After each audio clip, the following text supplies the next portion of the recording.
All right, let's do this. Peanut, if you're staying in the room, no talking.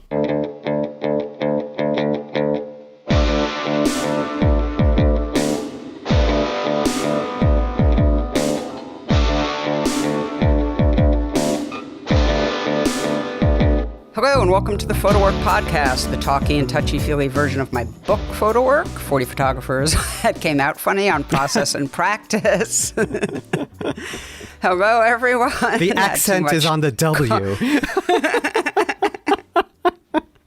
Strangely, it was. That's what happens when you have 3 cups of coffee. PhotoWork. Yeah, I'm Sasha Wolf. I got to own this mess. Recording from Woodstock, New York, where it is sunny and breezy and the snow is melting and turning to slush, but that's okay. And I'm joined by that guy that you already heard, that kind and lovely and sensitive guy, my friend, take a compliment, my friend. I agree. Good. Excellent. Good. You see, that's a lesson in learning how to take a compliment. I'm showing Mr. growth. Michael Joven Dalton, everyone. There Hello. he is. Hello. How are you? Oh, I'm doing all right. Yep. Sit in my office, getting ready to teach. And yeah, things are going all right. Everyone's healthy at home. Okay. Yeah. Right on. Not here, but the COVID goes on. But wow. Yeah. Anyway, let's get to the episode. I don't think we have any announcements, do we? I don't think so. No, I don't. I think, I think we're good to go. Yeah. There's something really neat that came up in this episode that I think we might add as a forum question that I think will be really fun. So if folks want to check out the forum page on the website, I'd like to get you guys more involved. I think after you listen to this episode, there's going to be a fantastic quote by John Gossage. And that got us thinking, not only would it be interesting to see how other people respond to this sort of life lesson idea, but maybe they've heard others as well from great mentors or people who have really influenced them. And that might be interesting to hear as well. Yeah, but yes, for sure. But we're not going to give it away. Yeah, we're not giving it away. But we were both really taken by it. So the guest for today's episode is the photographer, teacher, writer, Tim Carpenter. Philosopher extraordinaire, Tim Carpenter. Yes. And he was talking to the great John Gossage, and John said something to him that was very meaningful, had an impact on his photographic practice. And it's just really fantastic. So that's what we're talking about. That's what we're alluding to. So we're not going to tell you what it is. Tim was a great guest. The episode is definitely, there's a lot of process in it. And the process that's in it is really fascinating. You and I both were really taken with a couple of things that Tim talked about that were really new. We haven't heard before. And that's always exciting. Yeah. Of course, you're talking about his book, To Photograph is to Learn How to Die. And Tim spoke about photography in ways that I honestly had never thought of before. Yeah. In particular, there was this moment where he talks about doing away with subject matter, and it's not even maybe how you think that's going to be. Let me put it that way. It was interesting. It's really interesting. Yeah, it's really fantastic. So Tim is, in some ways, he reminded me the most of Todd Hido in the sense that just so bursting with thoughts and ideas. I don't have to say too much. I mean, it was like sort of like a recording where I was on vacation, but I was actually there. So definitely stream of consciousness and a lot of great ideas. Yes, the perfect guest, in my opinion.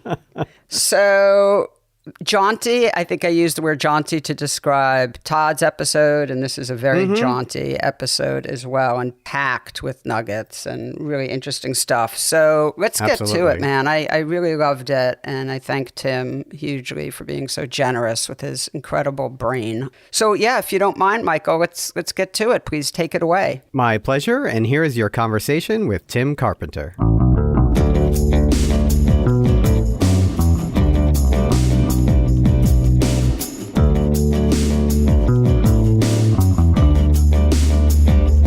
Tim Carpenter, welcome to the PhotoWork podcast. It's great to have you on. I delayed us a week because I had to go into exile. Aunt and uncle got COVID, and so I left because I haven't had it yet, and they hadn't had it yet. We were 3 of the last holdouts, but I'm back upstate, and we've rescheduled. And anyway, it's so great to talk with you, and thanks for being so flexible. Oh, my pleasure, and I'm glad to be with you. So we start every podcast, as you know, with the guest's journey to where they are today. So if you could tell us about yourself, that would be great. Sure. Well, my photography life, I always say I'm kind of a late bloomer. I was actually a late bloomer for almost everything in my life, but I was actually late 20s. I was in Portland, Oregon, and I somehow landed a job at the Portland Art Museum doing the marketing communications. And that was really great because I got access to the curators to do like the newsletter and all the kind of member communications. And there was a guy named Terry Todemeyer there, who's sort of a Northwest legend. As a photographer and as a curator, it's funny though that Portland Art Museum back then, it wasn't even a full-time position. They didn't have funding for full-time. And so Terry had the position, and he was super nice to me in that, like, you know, after I got to meet him a little bit, I was like, hey, can I show you a few pictures? Because I was just, you know, kind of dabbling back then. And he saw them and he's like, you know what? I think you might like Robert Adams. We have a few in our collection. And I think, yeah, you know, I get that. We've got some Stephen Shore. And then, but he also had even Cindy Sherman, and he had other things that I, you know, had no idea about. And then suddenly I'm like, okay, this is where I think I want to be. So, you know, then he just let me see prints, you know, and he showed me books, and just the best guy. And also through that job, though, there was a company called Acoustiguide in New York City. They were the vendor for, back then it was even cassettes, and they were moving to digital. But, you know, like the museum would have, you know, a walkthrough of any major exhibition. You'd put the cassette on and it would lead you through.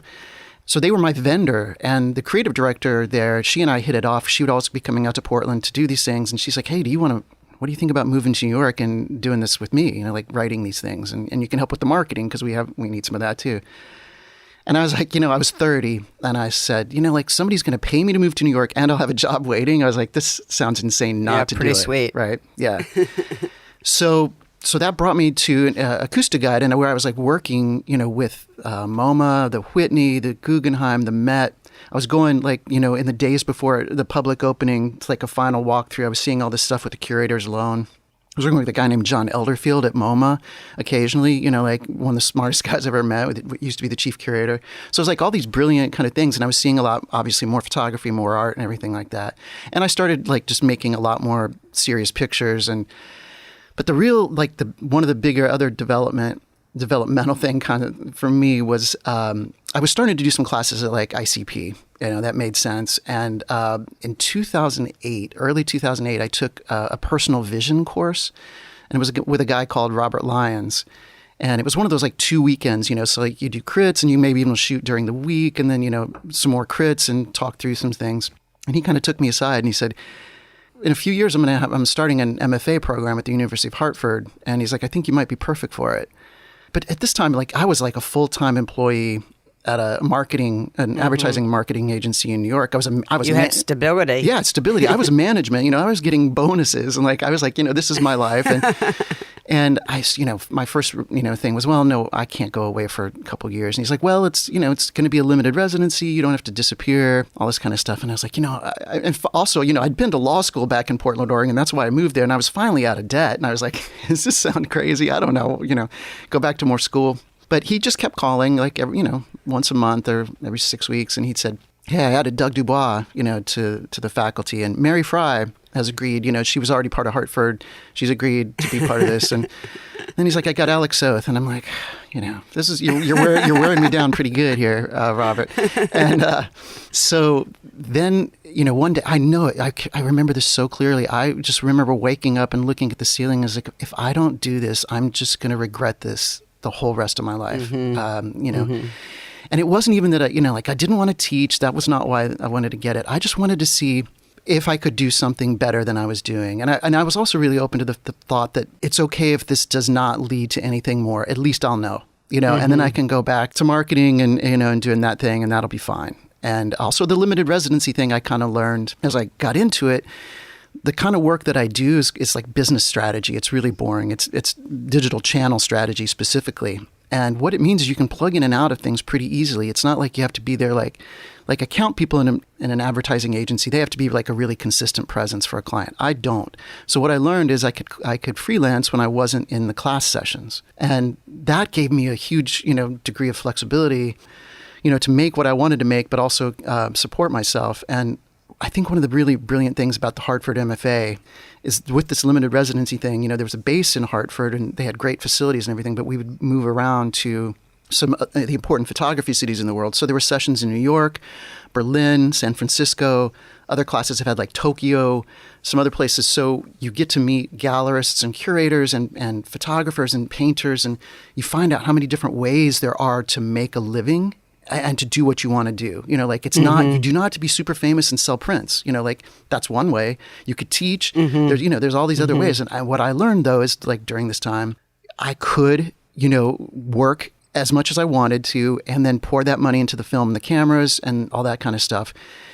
And, after I graduated, I was like, I'm not going back to full time. I'm just going to see if this keeps going. So I graduated in 2012. Ever since, I've freelanced. And that's been, just enough to make it through, to keep financing what I want to do. The other really lucky thing, when I was living in New York, even though the Hartford students were sort of dispersed all across the country and the world even, there were 4 of us who lived in New York City at the time. And we kind of, became a little collective because we could meet, even when obviously everything else was online, we were meeting in person and looking through contact sheets and doing this all. And so with Nelson Chan and Carl Woolley, I started a publishing company called TIS Books. And so we published, well, they're still publishing, and I'm not part of the business anymore. I still do a lot of work with them on it. But what I learned, I got to see this whole thing from the aspect of the publisher and working with people like John Gossage and Justine Kurland and Steve Smith and some really amazing people. And so that also kind of like, just seeing how they did things and how they went about their business was like also really important to me. So that, and then I was obviously trying to get my own work out there. And then the really big break for me was publishing a book called Local Objects with the Ice Plant. And I basically worked with the Ice Plant ever since then. That's Trisha Gabriel and Mike Slack. They run that. So they've done my main photo books, and they did the book-length essay that I just published. Yeah, which is amazing, and we'll get to that. Cool. So why didn't you publish with TIS? Well, I have done a couple things with TIS, and that the first one was a big collaboration with Raymond Meeks and with Adrianna Ault, and then Brad Zellar contributed some writing. And then there have been like 3 different sets. They were called TIS 01, 02, and 03. That were group sets. The one thing I think when we were starting out is it's part of a DIY thing. Let's get our stuff out there in these kind of group collections and do the things by these other artists that we really love. But I think when we were at first, we didn't want to do our own monographs because we thought that was too close to self-publishing. And so, right. And, now I think TIS could publish any of the owners, and, it's been around, for a long time. And so there probably wouldn't be that feeling anymore. But I think that was the way the ratio would be better. Yeah, as far exactly. As, and you're fitting into a bigger catalog, like a broader catalog. Yeah. Right. Yeah. Yeah. So I think just at the time, and we were all kind of, shopping our maquettes around, and I got really lucky because Ron Jude liked it, and he was longtime friends with Mike and Trisha, and so he got the maquette to them, and and then they decided to make it. So that's the way that happened. And what are you doing now? How are you putting it all together? Same old. The pattern is working, I got to tell you. So, I still work when I'm in New York City. In Brooklyn, I work for advertising agencies. I've been working, fortunately, with the same one for a relatively long period of time now, so it's pretty comfortable. My pattern is, and this was established in grad school, is that I go to Illinois, where I'm from. The cameras, the film, all stay there. My parents are very kind about the downstairs fridge where the beer and the meat stay. Mm-hmm. That also has all my film. They've given you a corner. They have, and it's not actually the house. It's not the house I grew up in because my dad was in the Air Force and we moved around a bit. But I do have my own room in the basement, which is fine because it also has a very dark closet where I can change sheet film with no problem. Mm-hmm. So it's got everything I need. And also, I looking on the bright side of being in the basement. basement. Exactly.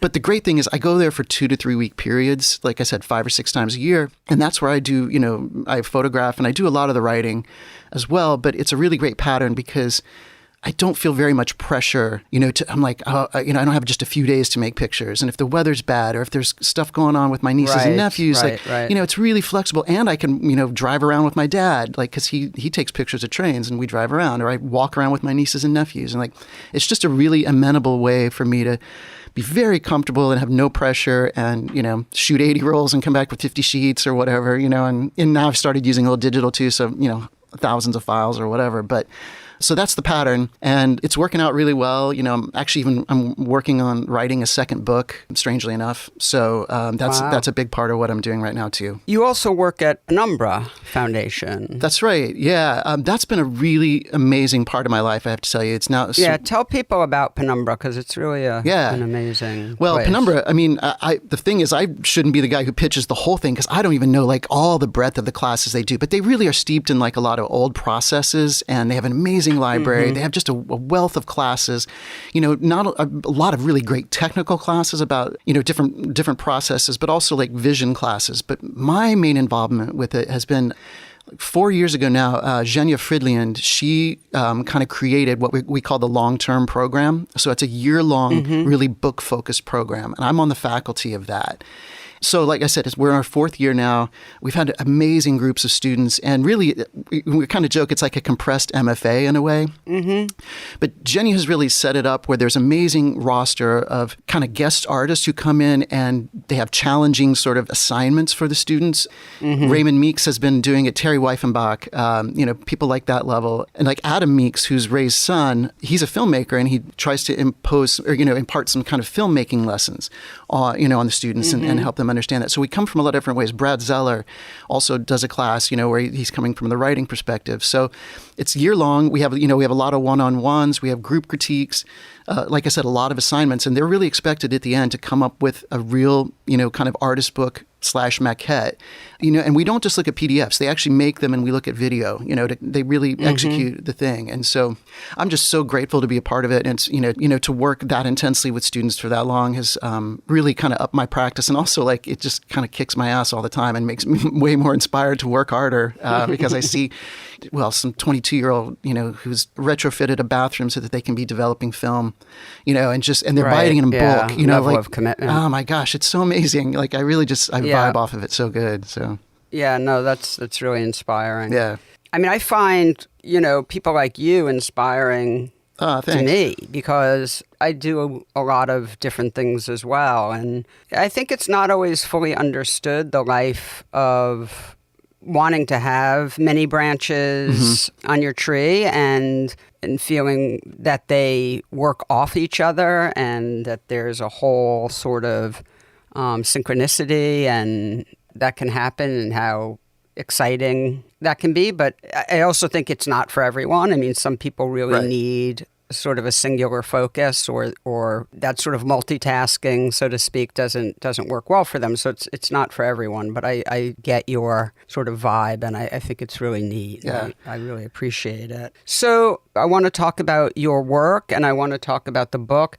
Let's talk about your own personal work, sure, your photography a little bit, because I think once we start talking about the book is so rich and there's so much there that I think it'll, eat up the time. But tell me a bit or tell the listeners about your practice and what type of work you're making and what you're exploring. Sure. The easiest way to have to explain it to people, and I do this when I have artist talks to show pictures, but I can do it without even showing pictures, and it does relate to grad school, is that the pictures that got me in, I was shooting medium format color, 6:7. And, one of the great things, my previous the last full-time job I had, they gave me a sabbatical in 2008 because I'd been at the company for a while. And so I did 3-week road trips with my dad, one around the Southwest and West and one around the Northwest. And I made a lot of the pictures there that got me a few different, in some group gallery shows and got me basically into grad school. But I just have to admit now, in looking back, that I was just sort of ripping off what I knew about Stephen Shore and Sternfeld, and Alec was, obviously big at that time. And so Like I would come back with, 100 rolls or whatever from somewhere. And in my mind, I'd think, I really hope this picture of that old hotel worked out. And I hope this picture of that character that I met there, works out. I was so subject matter driven because that's what I thought that like was interesting about photography at the time was like subject matter, and what I was learning or overlearning from, these heroes. And the good thing about graduate school for me is like, well, I chose this as my project. There was this old abandoned rail line around where my folks live. My dad, he had even stopped passenger service so long ago that my dad only rode on it a few times as a kid. But I decided I was just going to stick to it. And basically that took away subject matter other than the fact of the rail line itself. But like I was just trying to make pictures along a line. And so that kind of just, freed me up to not be worrying so much. And what happened over that, course of a year or 2 years is that I could bring home 50, 60, 70 rolls, 50 sheets. And I'd had no idea what was on them, other than it would be some trees and, a path and some water and all this kind of stuff. So like the whole change in me was from like thinking about subject matter and how I wanted to like execute that to just thinking about how am I going to shape the world? How am I going to find myself in relation to the world? And so that, that I have to say is the underpinning of almost everything that I do. And, I frequently am asked the question is like, people say, you don't take pictures anywhere other than, like those few counties around you. And I was like, no. And they're like, don't you get bored? And I was like, not yet, because for me, like what I've learned is that if I can go walk the same streets and drive around the same roads and, there's so much going on inside of us, obviously, and there's so much going on outside of us.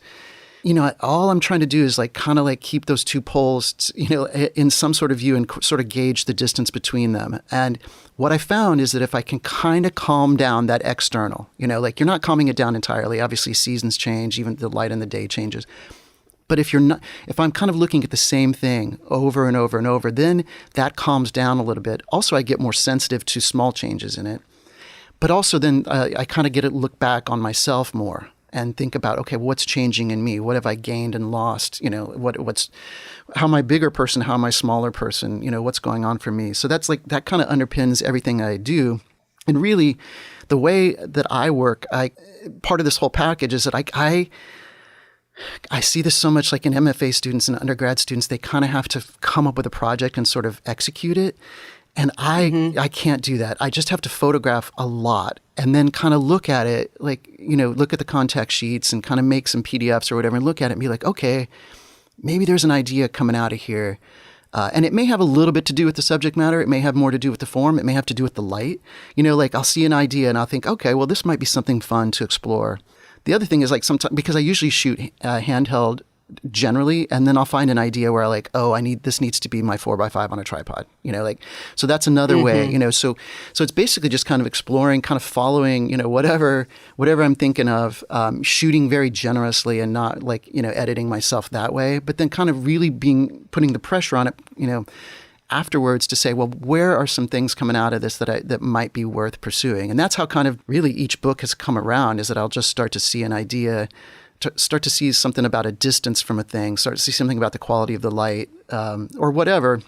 And then maybe that starts to be a PDF, and maybe it starts to be a book. And then I show it to some friends, and, I see what's going on. And then I show it to Mike and Tricia, and they say, yeah, I think something's going on here. So that's kind of a roundabout way, not talking about any specific project, but that's kind of how I approach the whole thing.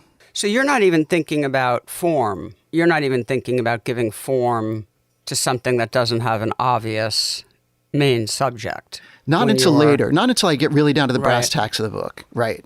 I think, the thing is for me is just let it, as organically or whatever as it can happen, is just to see what's happening. And because I do think if I thought too much about specific formal aspects of it, it's funny, the way for me to say form is my primary concern, but also say I'm not hung up on it when I'm out there and being interested, because like the funny thing I learned with local objects is that, it's going to sound like a very obvious and very dumb thing to say, but if you just strictly point your camera, straight at the world and don't raise or lower it, you're going to get a lot of foreground that's dead space.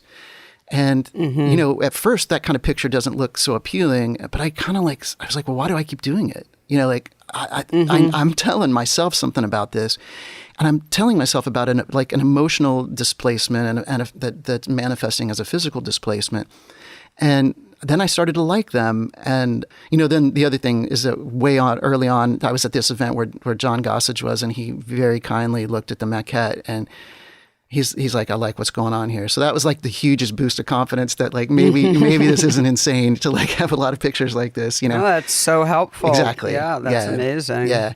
I'm going to tell you, just because like I love saying this, is like the one thing that John said as we kind of like wrapping up, he's like, here's my piece of advice. I want you to be even more unreasonable. And that, I think for some people that can sound like a really amorphous thing, like it made such perfect sense to me. It's like, do not follow whatever rules you have established. And it was just like a huge, huge piece of advice to me that like, I stick with all the time. But anyway, back to that is like, then you start to see some things, like I said, in the work, and like, okay, not every picture in that book is like, has that foreground, but like, that's the dominant feature to it. And then, like, again, mentioning form, it's like, I showed, like, this was probably when there was like a couple hundred pictures or more. I showed it to Brad Zellar, and he was really good with it. And he showed me a couple pictures he's like, he wasn't as into, but it wasn't about that. He said, this is like 1,000 lonely walks home for me when I was 14. And that idea, that's very moving. Right. Yeah. And it crystallized things too, because, okay, it actually gives you, like I hung on to this because I was like, okay, well, so lonely walks home from school, that means some repetitions, right? You're going to walk the same way. It means throughout seasons. It means some things.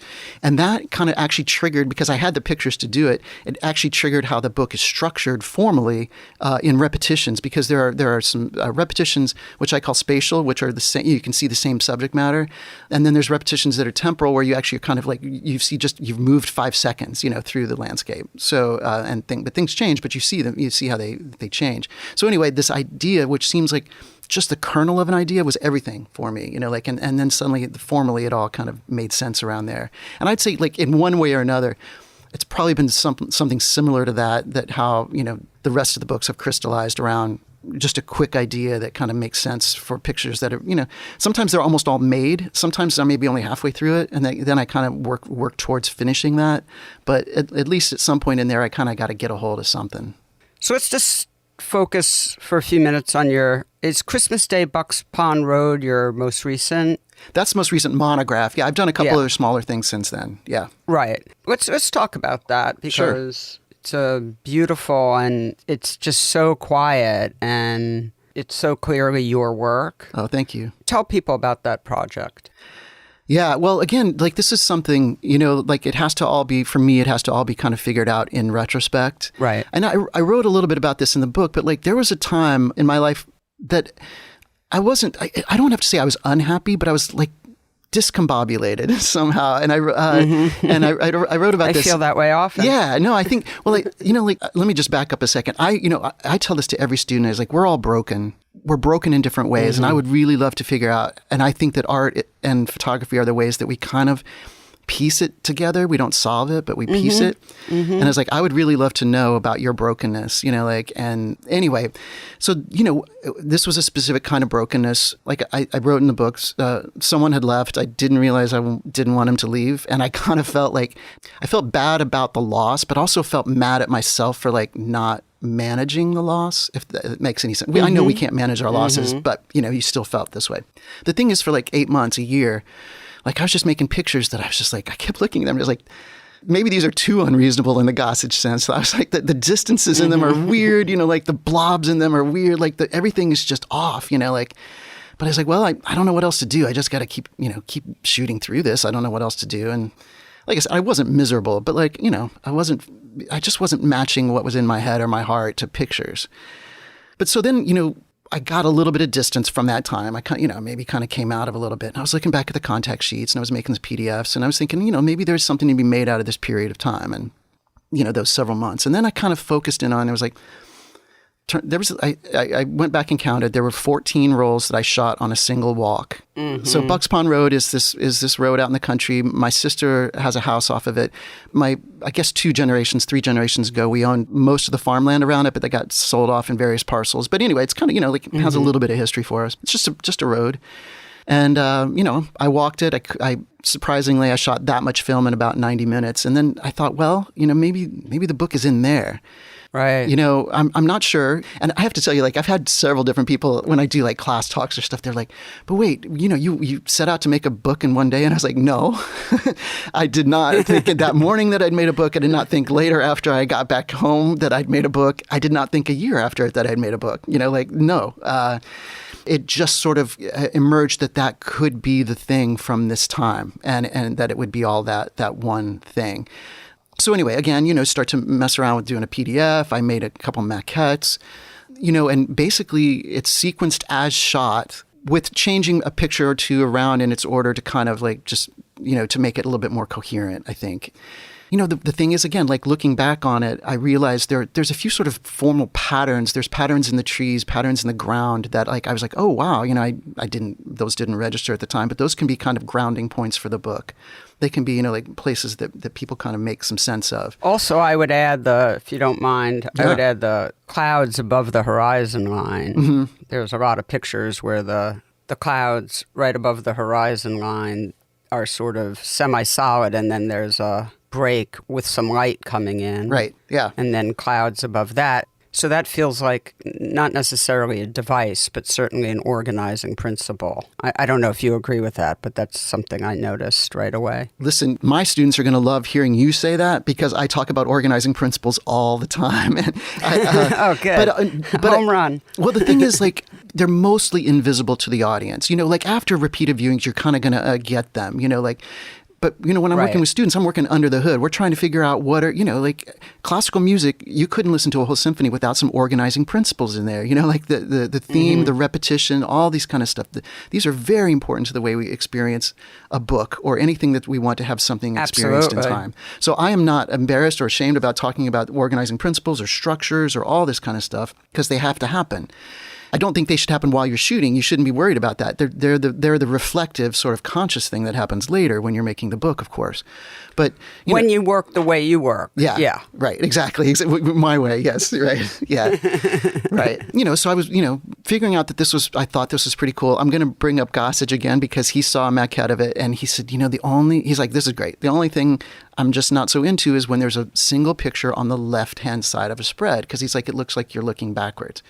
And I didn't tell him this at the time, but I was like, oh my God, that is a perfect thing because my protagonist, me, is constantly second-guessing himself. He's always looking back over his shoulder. He's not finding, like nothing in the landscape is grounding for him, you know, for this person. And it's always this constant second-guessing or hoping that there's something around the bend that's going to fix things, you know, like that's going to be the wholeness that you want. But it never is. So you glom onto one kind of thing, nothing there. You glom onto another thing and you just keep going, you know. And even at the end of the book, you kind of, there's a view of a house, but it's kind of away, and then that kind of dissipates and you kind of go back to the road. And actually, I'll tell you, collaborating or showing other, you know, really trusted friends your work is so important because Zhenya for the end. Yes, I agree. Yeah, Zhenya, she looked at the maquette with me. She was really, you know, a strong presence in the making of this. And the last picture had originally been one that kind of resolved more to the road and kind of was open. And I would say, let's say I call it a pleasant picture. And Jenya's like, nah. She's like, no. And like, she wanted the previous picture, which was much more difficult and just didn't open onto the world. And Zhenya is, you know, of Russian heritage. And I like to call it the Russian ending. It's the really tough ending. It's my, you know, my Dostoevsky ending. And I'm so glad. Yeah, I'm so glad that she convinced me because you know, for that book not to end on like a hopeful note, but rather just to kind of put you back into the space was turned out to be really important part, I think. Yeah, well, it is so important to have your group of sort of trusted advisors, and a big proponent of not trying to do everything yourself. And, you know, people just have distance, and it's really important. All right, so let's talk about this amazing book you wrote. I love so much about it, including the size of it. I can basically put it in my back pocket, exactly. Which I love. So it's called To Photograph is to Learn How to Die, which is, you know, an amazing title. I think it's sold out already. Yeah, the first printing is sold out. We just did a second printing, so there's back in stock. Good. Yep. All right. Congratulations. Thank you. Yeah, that's super exciting. So why don't you tell people about the book and then talk about it? Yeah, sure. Well, it's a long essay, kind of in 4 parts. Basically, well, I'll start with the title. It's basically stolen from Montaigne. There's an essay of his called "To Philosophize is to Learn How to Die."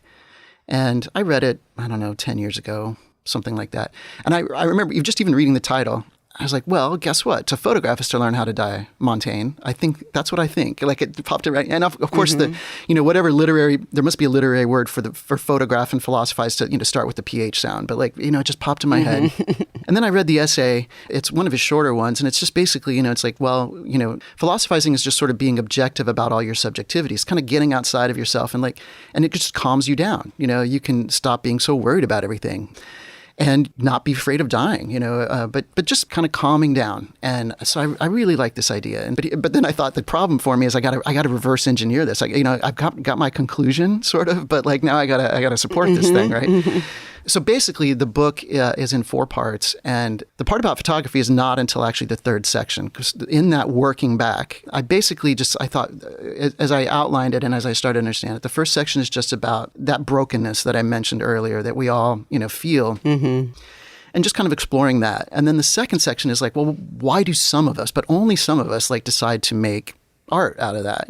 Not everybody does. Only, kind of a small subsection of us decide to do something with that, to write a song, to write a poem, to do whatever.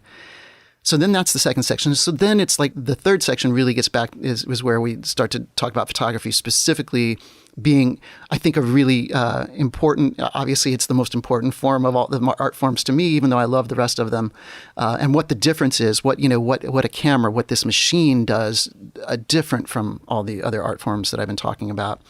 And then the fourth section kind of just brings it back to kind of more like a holistic sort of, just making peace and making calm and kind of, what are potentially some practical effects of the effects of working with the camera that I described. So that's kind of the overall, the lay of the land. Yeah. What does the camera do that's different, that makes you love it and describe the world, in your opinion, better than other art forms? Yeah. I don't necessarily say better. I say it's better for me. I say different. Better for you. Yeah. Sometimes if I had a beer, I'll say better, but it's the limitations. When you're being honest. When I'm being honest. That's right. You found the right way for me to say when I say having a beer, I mean being honest.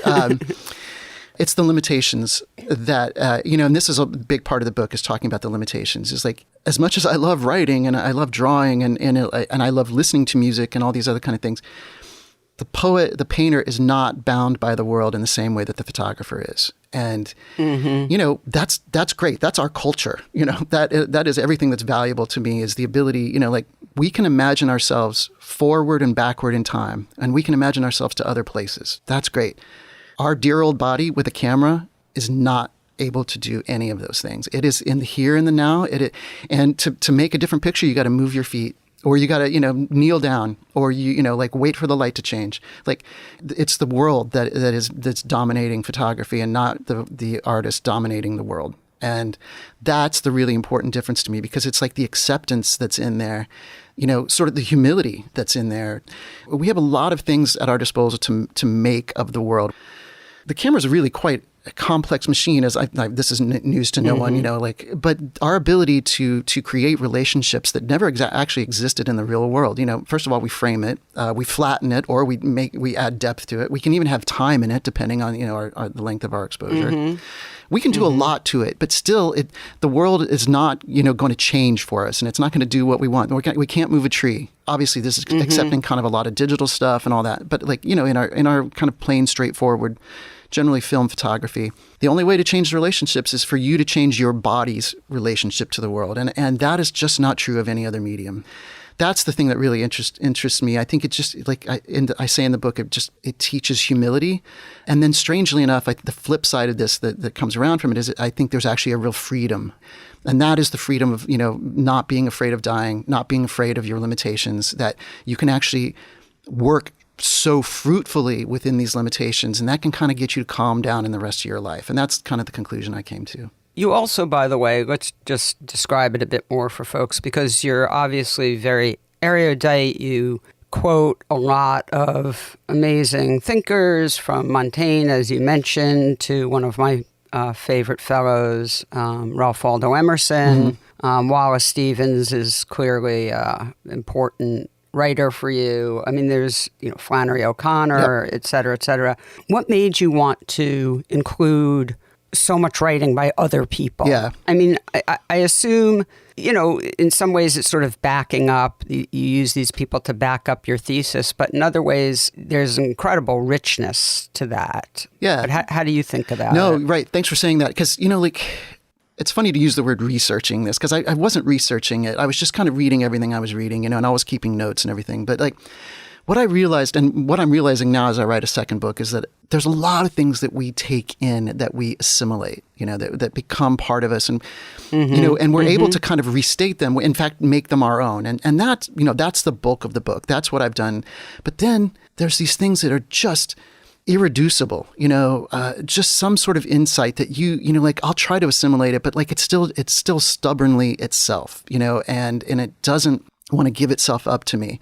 So that's kind of a mirror for the form of the book, and Mike Slack got this immediately. He's like, these quotes are like the things of the world that are not going to bend to your desire. Right. So, there's a lot that we can take and a lot that we can manipulate and manage. Sure, that's most of the book, but there's still these things that resist, and I could also use them to contradict what I'd said, or to kind of add some other flavor, and I'll admit, in essays that I'd written before, I'd have very kind people say, well, I'd like fewer quotes. I'd like to know what you think, and I would look at them and I'd say, this is what I think. This is, or rather, maybe right. This is how I think, and I'm sure other brains work differently. I hope other brains work differently, because I wouldn't wish this upon anyone. But I grab onto these things, and like I said, a lot of it I assimilate, and it becomes part of me. And then there's these other things that I kind of keep as just nuggets, that aren't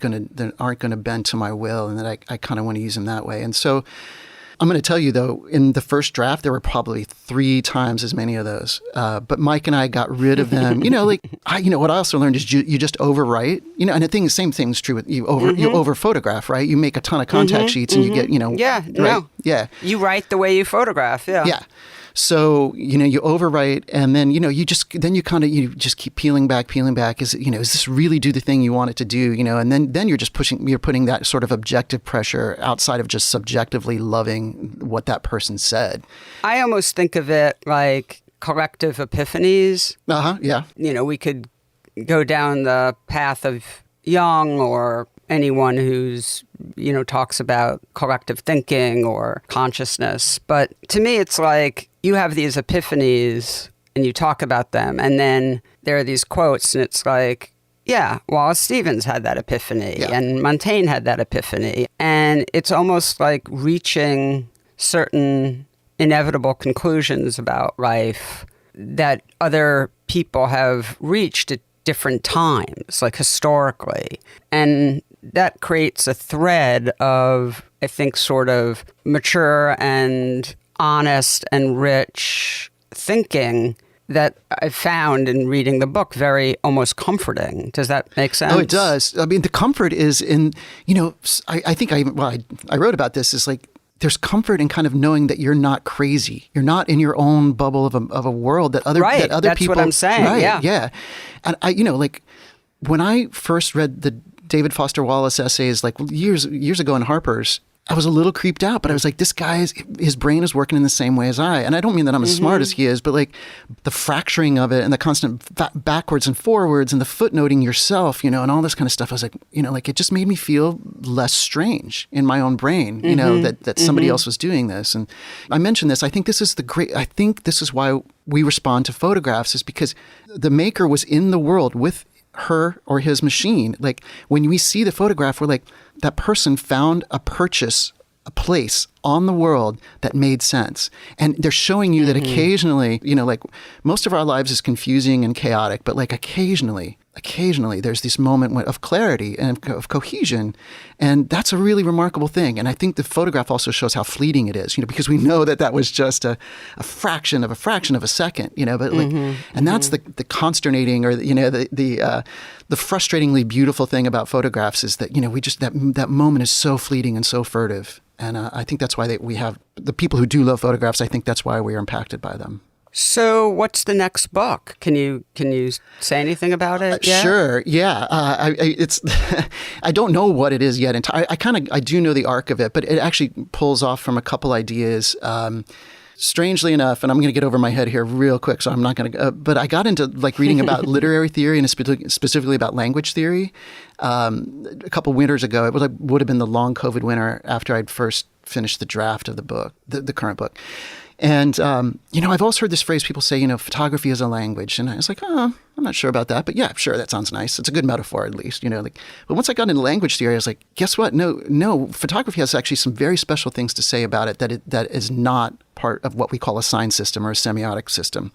Like I said, we'll start quickly get over my head and over, so that's one thing I'm going on. And then the other thing is that this idea, which I've already been talking about, is that photography is embodied. Like it is a part of us. It walks around with us, even if you use a tripod, and that is kind of a different thing. And so it's kind of those two avenues, just kind of exploring them. There's a lot of rich philosophy called phenomenology that, was like Heidegger into some Sartre, but this guy named Merleau-Ponty, who I'm really into now. And, they talk a lot about this. And so it's honestly, I'm a little bit in the weeds right now. And I got to figure some things out, but it's probably going to be a bit more theoretical than the current book and a bit less personal, but I'm really interested in it now. I'm just reading constantly. So it's really fun. So it'll be somewhat of an extension. Honestly, in this one, I want to take on Barthes and Sontag and Berger and some other people who've kind of been the canon of what a lot of when you're a photo theory kid, you start to get into. So it'll be more in that kind of area. Boring, basically. The short answer is boring. No, this is great. Are you going to rebut some Barthes and Sontag? This would be so exciting. Oh, I definitely am going to. Yeah. And the funny thing is, the thing is I almost tell now kids, I call everybody younger than me kids, and that's now it's too much of the world. But don't read Camera Lucida. Read the two essays that Bart wrote, because they actually have some really interesting things on it. And it's and don't read on photography. Sontag is so much more interesting in Against Interpretation and some other essays. And I actually think that none of them really understood the machine very well, but they have amazing things to say in other contexts. And so that's kind of where I'm going with it. And, what I've learned is that they all sprung from Benjamin. And so, going back to a lot of that source material and seeing what they saw in Benjamin and kind of figuring that out too. But like I said, now I'm down the wormhole, right? So No, it's very exciting. Well, Tim, thank you so much for talking with me today and being so generous with your time and your thoughts and your amazing brain, which is definitely its own. Oh, thank you. And yet wonderfully connected to these great historical thinkers. And it's all there in the book. To photograph is to learn how to die. It's really an incredible achievement. Congratulations. Thanks. That's very kind of you to say. I appreciate it. I'm still amazed that it exists. So. No, you did it. You gave birth. I did. Yeah, somehow. So. We'll have you on after the next book, and Great. I'll have to do some serious prep for that one and make sure I'm at my smartest. But it's going to take a couple, 3 years for that. So okay, unless we have another terrible COVID accident, which that will not happen, right? No, we're back to real life now. So yes, real life. All right, Tim. Thank you so much, and take care of yourself. My pleasure. Be well. You too. Okay. Bye-bye. Okay. Bye. PhotoWork with Sasha Wolf is produced by me, Michael Chauvin-Dalton of Real Photo Show. The associate producer is Taylor Selsback, and the executive producer is Sasha Wolf. Our theme music is by J. Walter Hawks. If you like the show, be sure to subscribe and rate us with all the stars available on your listening platform.